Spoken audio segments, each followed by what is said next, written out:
sir, we've been to your room 3 times since you ordered your food. And I was like, oh. And it turned, I've been playing Trickster and Cinderella really loud in my room, so I couldn't hear anybody knocking. So that's the air metal.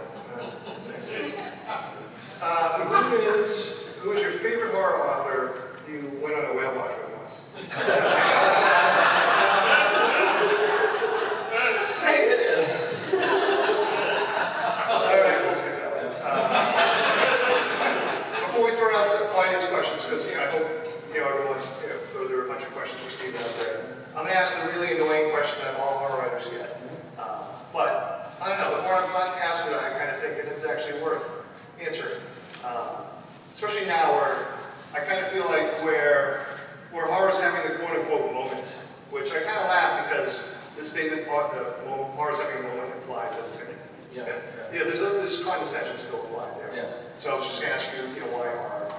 Why me or why horror in general? Yeah, like why write horror? Like, why?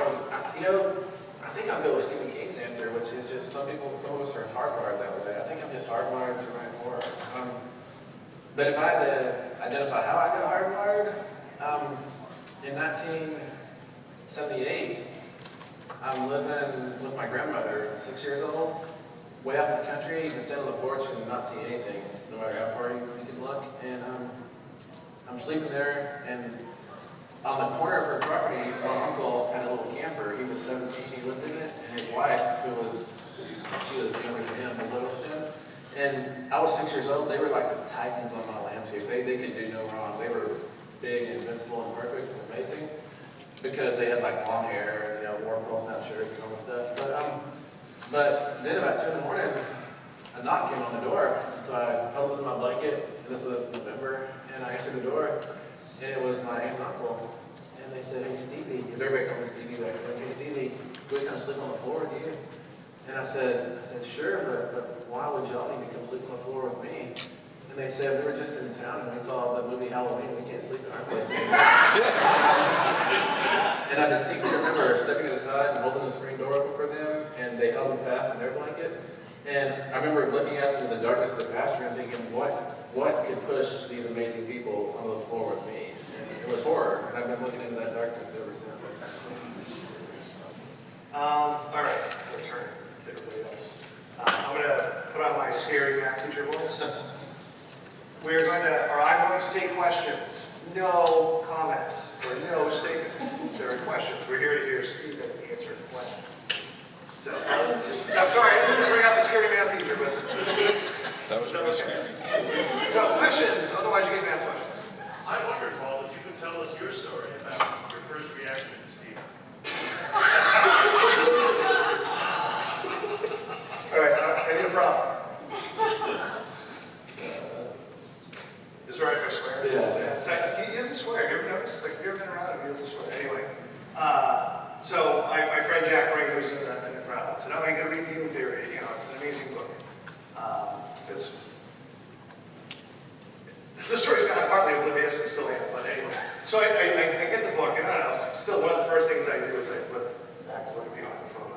And so I flip back to look at the author photo, and I just looked at it briefly, and in my head, as I told Stephen this last night, I looked at it just quickly, didn't know who he was. Like, who was this Fabio looking motherfucker? And then I read the book, I was like, oh my God, and the first thing I did was, thanks God. What's happened in the patio is supposed to stay.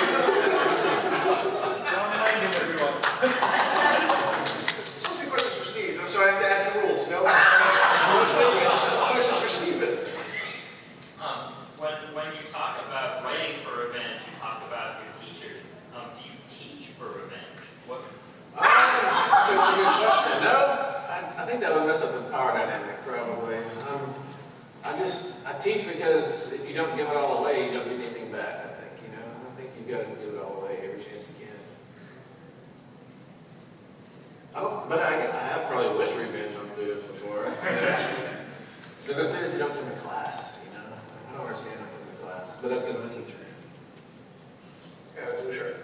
I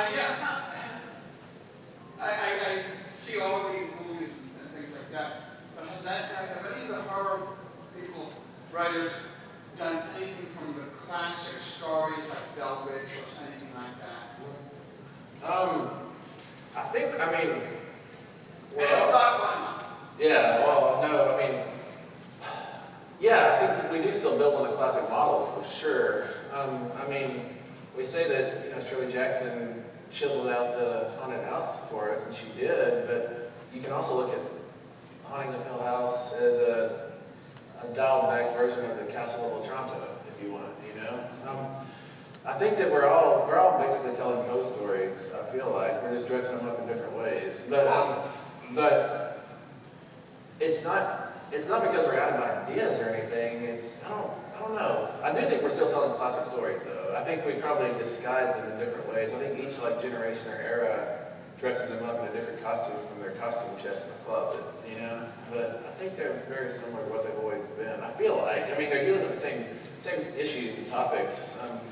Death or not death, or what it means when you lose someone. Just all these, you could probably, like, if you checked off post catalog, this story deals with this story deals with that, then like Paul and me and everybody in this room are probably dealing with those same issues on the page, just in different ways, I suspect. Jeff, Do you have a novel that you feel worked best for you, and which one and why? Oh yeah, wow. It's probably going to be Mongrels, actually. Paul's got the visual aids. Because, for a long time, I said that in 2005 or so, I jettisoned away from literary to genre because I was tired of my stuff being read a certain way. But I still was actually writing literary stuff. And so back then, I became like two writers who were writing alongside each other, I felt like. But with Mongrels in 2016, I felt like I was finally able to braid my two writer selves back together because I was able to use a form that was not conventional. It was kind of possibly literary, but I was able to write about werewolves. And so that novel to me felt like a healing, like me coming back together. What I say briefly is, just kind of telling you again, this is way back in 2009. This is Ledfeather. He wrote, "This is my second favorite." No, third. DT second. DT third second. Do you remember what was first at that point? Probably Noah Ducati. Let's go here. Who scares you? What author what books keep you up at night? This guy here, up here with me. No, I'm actually reading his new things right now. I started it yesterday morning, and I'm about 40% through it right now. And a couple of those stories in there have gotten to me. They make my hotel room feel bigger. That's not good. Richard? Stephen, which of your stories surprised you the most when you got to the end? Oh yeah, which of my stories surprised me the most when I got to the end? I think that I wrote a story back in 96, yeah, 1996, called Carbon. It came out in a journal called Blood and Aphorisms in Canada, and it's in my first collection now, Bleeding with Me. And that story has a last line, which I don't know where it comes from still, and I don't understand how it works, but it feels whole, and it's not something I can repeat. I don't know how to do it again. And maybe it's just me who thinks it works, but that one surprises me. It surprises me every time I look at it, because I just don't understand it even a little bit. Do you often write with an ending in mind or not at all? No, well, with horror, which is 90% of what I write, I have an ending in mind, but then I get there and I'm like, well, that sucks. And so then I have to go those two steps further, because I think, well, that was bad, but that wasn't as worst it could be. So then I have to go a little further. That's his new Fangoria story. You just described that exactly. Fiona. Yeah, wow, just called me up by name. But, so have you ever gone back to a story just been like, fuck, what was I doing, right? So I'm interested in failure or rejection or that, Yeah. right? What's the story where you're just like looking back over it, you're, maybe perplexed or unhappy or want a second go at it? I definitely have stories like that. I look at them and I'm just embarrassed, I have one story called Screen Time. It's also from the late 90s. And I wrote that. Do y'all remember pop-up video on VH1? I love pop-up video. I can watch that for hours. And I wrote this story during the commercials for pop-up video. It was like on a 3-hour marathon or something. And I like the build of that story, the voice of that story, but I hate the actual writing of it. The sentences to me are terrible. And I've gone back to that story over and over and tried to rehab it. I'm like, well, I know better prose now. I can do better prose. I have better craft muscles. I can fix that story. Every time I go back to fix it, it's not fixable because the structure of the sentence is built into the voice and the delivery, and it's all integral. It doesn't come apart. But I try and try because I really like that story a lot, but it's unfixable as far as I can tell. Brett? Earlier on, you said that your mom got you a semester of college because you were always reading books. So what books were you reading when you were a kid? Oh yeah, good one. By the time I was 12, I had read all the Louis L'Amours there were at that time. There were 95 of them, and they're still like part of the kernel of my soul. And Louis L'Amour was no friend of the Indians. I didn't know that back then. But then what happened was one of my uncles was he had a form of epilepsy, so he didn't drive. So his wife drove him everywhere, and he read books everywhere he went in the passenger seat, little paperbacks, and he gave me all the L'Amours.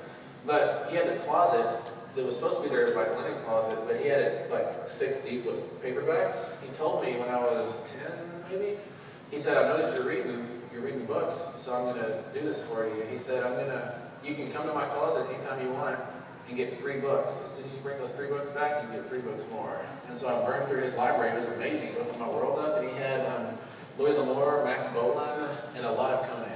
And so those are the 3 things that I kind of cut my teeth on, for sure. Yeah. And then, I guess when I was about 14, I discovered Stephen King and all the used book horror I could find at the used bookstore in town. We went like twice a year to town, or to the bookstore in town. And I would just read all the pulp stuff coming out in the 80s that I could inhale. We have a couple minutes left, so a few more questions. Since you're writing horror and scary things and people die, what's the scariest thing that ever happened to you, and/or what's the closest you've ever been to actually dying? Oh, man. Every day you write this place, it's cooler. The closest I've been to dying, I really think the closest I've been to dying was about 3 weeks ago. I was in Palm Desert, and I decided to ride my mountain bike up the mountain at 5 in the afternoon, and it was like 110 plus. And I made it about 3/4 of the way up, and I've done this trail before. It's a really technical, hard trail. But and I think I was getting like heat exhaustion or stroke or, I don't know, it was bad. And like I didn't have enough strength to pull the levers of the brakes anymore, you know. And there was like little short bushes, and I was laying down behind the bushes trying to find like 1 degree cooler shade. And it took me 2 or 3 days to recover from that. It was an ugly scene. Did you write the story yet? I haven't written that story yet, no. But the scariest thing that happened, you know, it's probably about 4 years old, and I had a stepdad then, who would take me out on the interstate. I'd stand in the passenger seat of his Trans Am with T-tops and hold his beer, and he'd go 120 miles per hour and we'd scream, and it was fun. But one day we got to do that road. We stopped at a Cliche Pit in Big Springs, Texas. Cliche Pit is just a big white chalky hole in the ground, and they have cliffs, and he took me to the edge of the cliff and like held my shoulder, and we looked down, it's like 60 or 80 feet, and we're like, wow, you get that weird feeling.